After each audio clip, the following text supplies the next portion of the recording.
Do you struggle with being happy? You have more bad days than good? Let's talk about how you can learn to be happier as a Christian as I share a day in my life.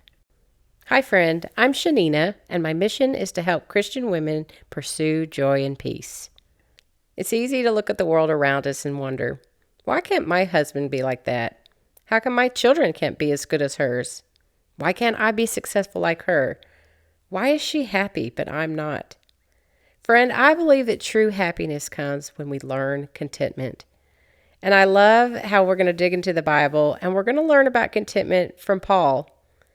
He's a man that's in prison on death row, and he's teaching us how to be happy.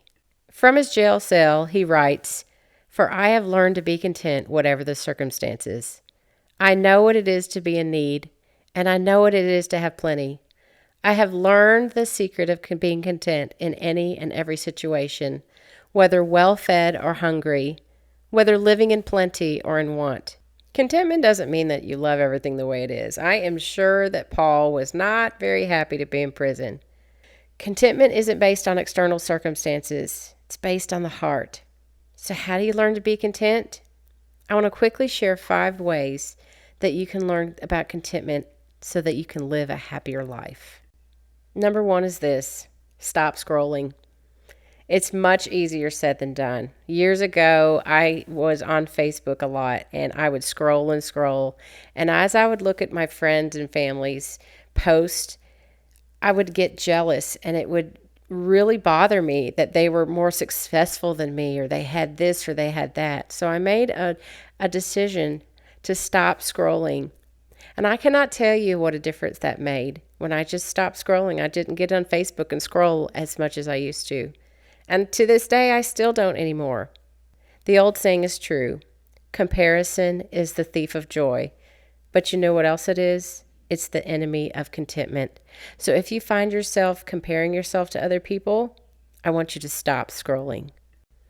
Number 2 is this: stop questioning God's goodness. Has He been faithful in the past in your life? Well, if that's the case, He'll be faithful in the future.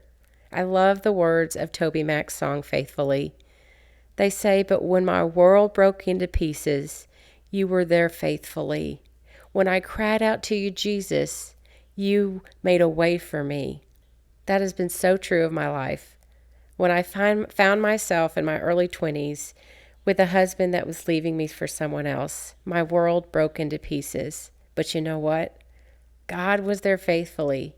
He led me through that, and I can look back on that marker in my life and know that whatever I'm going to walk through, that He is going to faithfully be there with me. That reminds us in Philippians 4:13, I can do all things through Him who gives me strength. This is what Paul says when he's writing in prison. We have everything we need to be content in every circumstance or situation because we have Christ, and He's faithfully going to be there with us through whatever we're going to walk through. So stop questioning God's goodness, friend.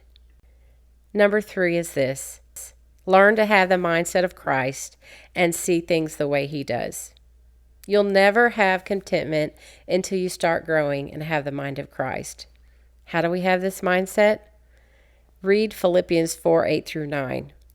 Finally, brothers and sisters, whatever is true, whatever is noble, whatever is right, whatever is pure, whatever is lovely, whatever is admirable, if anything is excellent or praiseworthy, think about such things.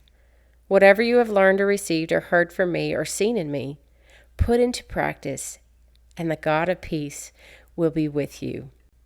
When you have Christ's perspectives over situations, that's when you'll begin to have contentment in your life.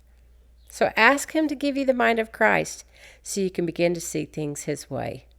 Now, I know these tips aren't always easy to put into practice, but if this has been helpful and you're getting value out of this video, I would love it if you would just do me a favor and hit the like button below. Number 4 is this: learn to trust God when you don't get what you want.